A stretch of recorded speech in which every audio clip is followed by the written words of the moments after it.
The Gospel of Luke, chapter 20. Now it happened on one of those days, as he taught the people in the temple, and preached the gospel, that the chief priests and the scribes, together with the elders, confronted him and spoke to him, saying, Tell us, by what authority are you doing these things? Or who is he who gave you this authority?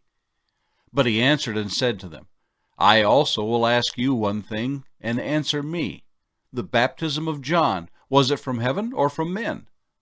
And they reasoned among themselves, saying, If we say from heaven, he will say, Why then did you not believe him? But if we say from men, all the people will stone us, for they are persuaded that John was a prophet. So they answered that they did not know where it was from. And Jesus said to them, Neither will I tell you by what authority I do these things. Then he began to tell the people this parable.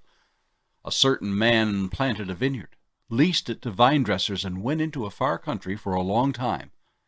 Now at vintage time he sent a servant to the vine dressers, that they might give him some of the fruit of the vineyard. But the vine dressers beat him, and sent him away empty-handed.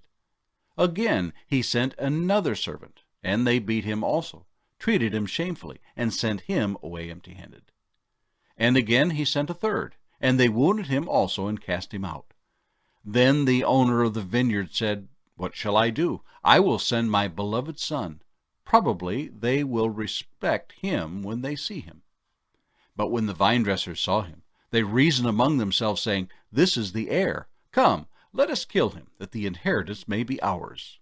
So they cast him out of the vineyard and killed him. Therefore, what will the owner of the vineyard do to them? He will come and destroy those vine dressers and give the vineyard to others. And when they heard it, they said, Certainly not. Then he looked at them and said, What then is this that is written? The stone which the builders rejected has become the chief cornerstone. Whoever falls on that stone will be broken, but on whomever it falls, it will grind him to powder. And the chief priests and the scribes that very hour sought to lay hands on him, but they feared the people, for they knew he had spoken this parable against them. So they watched him and sent spies who pretended to be righteous, that they might seize on his words, in order to deliver him to the power and the authority of the governor. Then they asked him, saying, Teacher, we know that you say and teach rightly, and you do not show personal favoritism, but teach the way of God in truth.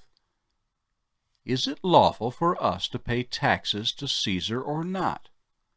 But he perceived their craftiness and said to them, Why do you test me? Show me a denarius. Whose image and inscription does it have? They answered and said, Caesar's.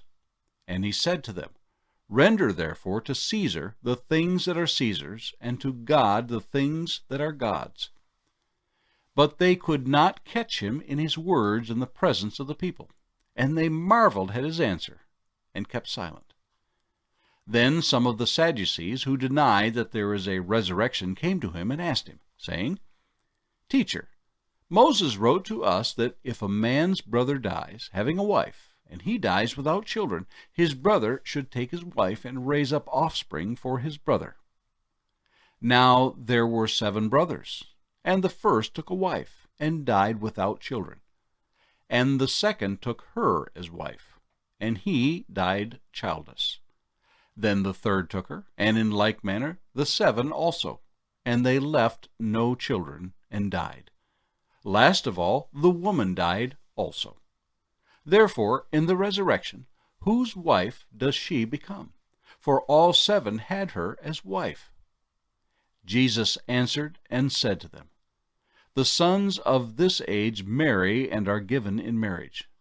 But those who are counted worthy to attain that age and the resurrection from the dead neither marry nor are given in marriage, nor can they die any more, for they are equal to the angels and are sons of God, being sons of the resurrection. But even Moses showed in the burning bush passage that the dead are raised, when he called the Lord the God of Abraham, the God of Isaac, and the God of Jacob. He is not the God of the dead, but of the living, for all live to him. Then some of the scribes answered and said, Teacher, you have spoken well. But after that they dared not question him any more. And he said to them, How can they say that the Christ is the son of David? Now David himself said in the book of Psalms, The Lord said to my Lord, Sit at my right hand till I make your enemies your footstool. Therefore David calls him Lord. How is he then his son? Then in the hearing of all the people he said to his disciples, Beware of the scribes who desire to go around in long robes, love greetings in the marketplace, the best seats in the synagogues, and the best places at feasts, who devour widows' houses, and for pretense make long prayers. These will receive greater condemnation. Psalm 64. To the chief musician, a psalm of David. Hear my voice, O God, in my meditation. Preserve my life from fear of the enemy. Hide me from the secret plots of the wicked, from the rebellion of the workers of iniquity, who sharpen their tongue like a sword and bend their bows to shoot their arrows. Bitter words, that they may shoot in secret at the blameless. Suddenly they shoot at him and do not fear.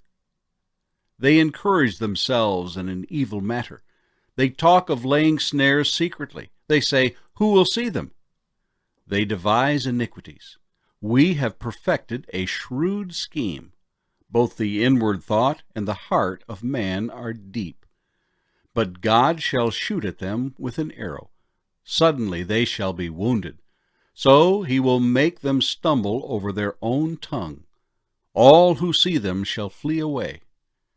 All men shall fear, and shall declare the work of God, for they shall wisely consider his doing.